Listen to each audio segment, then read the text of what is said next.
So last night we had some a pretty decent fight card with a very interesting twist on one fight, and one fight that didn't live up to the expectations as far as I'm concerned. Let's get into it, man. We're gonna talk about we're gonna cover both of them fights, man.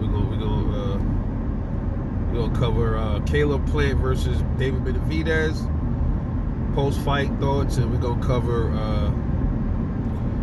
my man Little B-Hop, which he was called Little B-Hop. I'm not sure why the hell he called himself Little B-Hop. Primetime Chris Colbert, everybody like to call him Chris Colbert. Hey man, Chris Colbert. Hey yo Chris, if you ever see this video, what the hell, how do you pronounce your last name, bruh? I've been calling him Chris Colbert. You know the reason I've been calling him that is because, you know, they have a TV show host called Stephen Colbert, right? The name is spelled the same way. It's French. I mean, he don't say anything when people call him Colbert. He doesn't really object to it. But I think Chris Colbert sounds more better. Like it got a better ring to it.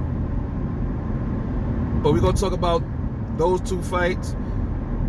I don't really want to get into the Joey Spencer fight because I think that fight was a mismatch. He's fighting somebody that was way bigger than him, man. So I think that fight was a mismatch, bro. Yeah, they both made weight, but you know, they do have weight classes for a reason. They do. But I just want to talk about the two fights that was of significance: Chris Colbert fight and the fight with David Benavidez and Caleb Plant. First, talk about the fight between Chris Colbert and Rayo, my boy. I forgot. I don't remember his first name. Jose Valenzuela, yeah. Rayo, everybody call him. Both these dudes is coming off losses. Rayo, he got knocked out by was it De Los Santos? That was his first loss. No shame in losing. It's a learning curve. You learn from it. You move on. You pick yourself up, and you know you reset. Chris Colbert's coming off a loss against Hector Garcia, same one that got knocked out by Tank Davis recently. A lot of people questioned Chris Colbert in that fight. They questioned his heart, his determination after he got knocked down. But Hector Garcia just was the better fighter that day. And in this fight, the first round, Chris Colbert got knocked down by a left hook from Rayo. The problem is, man, Rayo he didn't know how to finish him, bro. He couldn't finish Chris Colbert. Now, what I will say about Chris Colbert, you can't question his chin for real. You can't really question his chin much right now. He moved up to 135 and got knocked down and got hurt a few times and didn't go. You know, I never saw him really, you know, out of place. Yeah, he got knocked down, got right back, shook it off, and fought the whole 10 rounds. Now, to me, both of them didn't look the best, bro. Especially, I'm not impressed with Rayo. I'm just not. I'm never impressed with him. People used to compare him and Ryan Garcia a lot. They used to say he'll knock out Ryan Garcia. No, he won't. No, he won't. Ryan Garcia will knock him out. His chin already been tested. His defense is terrible. His footwork is garbage. Just being real. He got power. He's strong. But he just be all over the place. He just look lethargic when he fight. He just don't look good to me, man. Chris Colbert didn't look too good to me last night either, but he was piecing up Ryu too, man. Let's admit it. He was piecing him up. He was. Ryu just didn't know how to finish him, bro. He just couldn't finish him over. I was wondering, I'm like, bro, you got all this power. Why can't you stop? Why can't you get him out of there? He didn't know how to cut the ring off right, nothing. You know, so Chris Colbert took advantage of it. B-Hop did some good things in that fight too. And ultimately at the end, he won, to my surprise. People think Rayo got robbed. And I'll be honest, bro. If you go back and really watch it, you can kind of look at it like that. I think Rayo did. He pressed the action more on Chris Colbert. He got the knockdown. That should have counted for something. I just think the cleaner shots, man. I think Chris Colbert was just, to me, he was just boxing more. And I think he was catching them with some cleaner shots. But I ultimately think Rayo did get robbed, bro, to be honest. You know, B-Hop from the Burrows, but shout out to BK.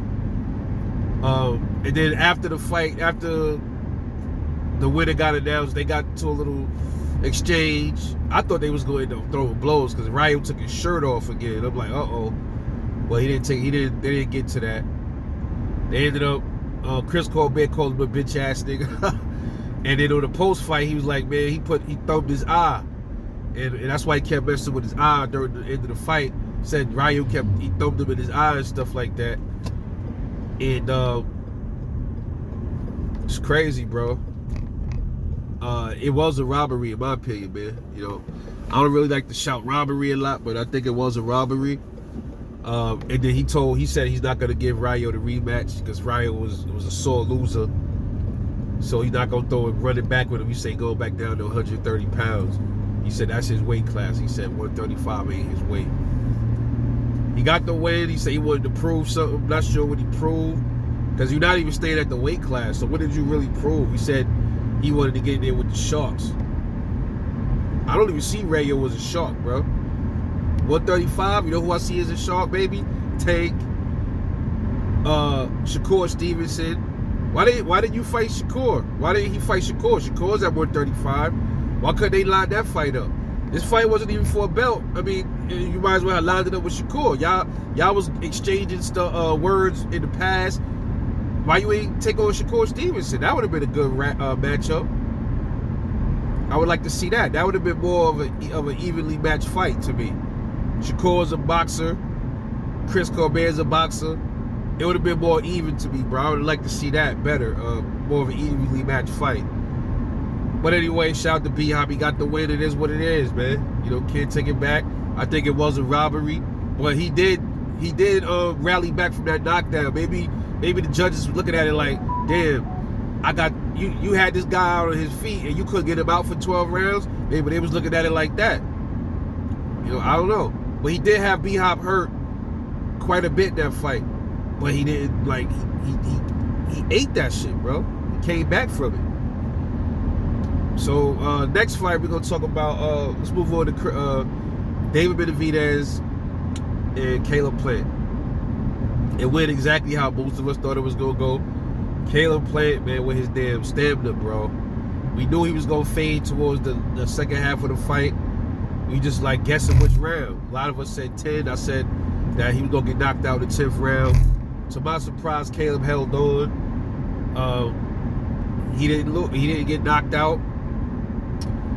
David Benavidez didn't look too good to me in this fight, man. He really didn't. Caleb looked sharp in the beginning, but as I said, he started to fade, bro. It's expected.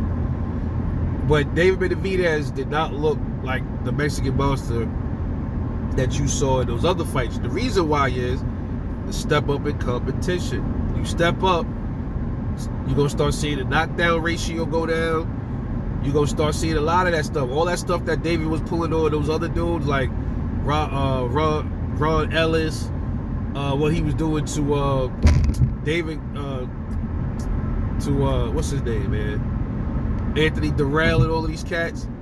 He couldn't do that with Caleb Plant, really. But even when he had Caleb hurt, I didn't see the same Benavidez that you usually see. You didn't see him let his hands go the way he used, all that fast, those barrages. You didn't see that at all, did you? You didn't see that in this fight. You saw the pressure, but you didn't see nothing else. David was getting tagged a lot too, bro. Let's be honest. But he didn't look too good to me in this fight, man. I wasn't really impressed with David Benavidez in this fight, man. He did his thing, got the win.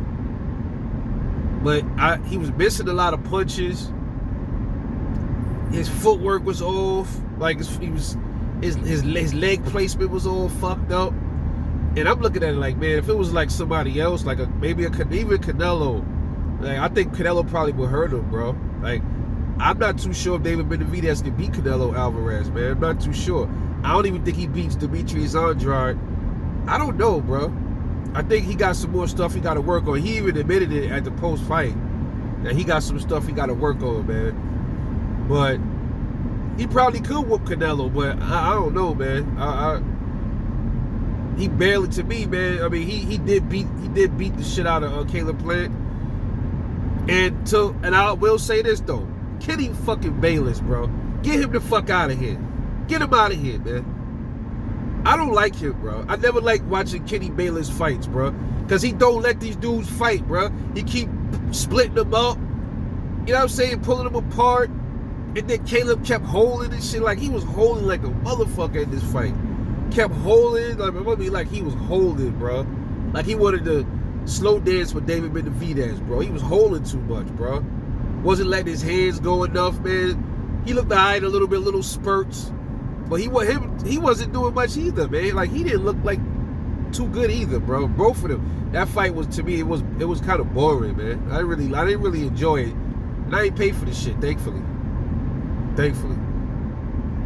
So moving forward though, David Benavidez got the win. They say, so you want Canelo next? I think he kind of was fumbling on his words a little bit. He didn't sound too confident on that. That's what I got from it. But yeah, is he ready for Canelo? I don't know, man. I gotta put a question mark on that one. But he didn't impress me at all. You know what I mean? But I mean that's to be kind of expected because that's Caleb Plant, man. He got good ring IQ, good movement. You know what I'm saying? And if you ask me, bro, it's funny, right? He was more cautious with Caleb Plant, a guy he said don't have no punching power. He was more cautious with Plant than he was with like other fighters with more power than Plant. Every feint, he was reacting to every feint that Caleb was throwing. Caleb was feinting the shit out of David Benavidez. Got him to reset, react, throw him off, everything. I noticed all of that shit. He wasn't as aggressive with the flurries like he usually do. He couldn't do it. It just didn't look like the David Benavidez of yesterday to me. I just didn't see it. Nonetheless, he got the win. What's next for Caleb Plant? I don't know. I don't see Caleb Plant being a champion again at 168. I'll be honest, I don't even think he's gonna be. I think that's it for Caleb Plant as far as being a champ.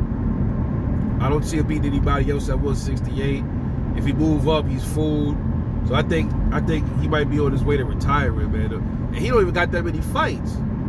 I would say, man, I guess it's just gonna be he gonna end up being probably a gatekeeper or something like that real soon, bro. I don't see him being a champion unless the big dogs move out. He not beating David Morrell. That's another thing. I don't even know if David Benavidez beats David Morrell. I don't know, man. He might. I don't think so though. But that's just me. But anyway, man, let me know what y'all thought about these two fights. David Benavidez versus Caleb Plant and Chris Colbert versus Jose Rayo Valenzuela. This is your boy Rebel Life Boxing. And make sure y'all sub to the channel, like, and all of that hot shit. I'll catch y'all later on the next one. And I'm out. Peace.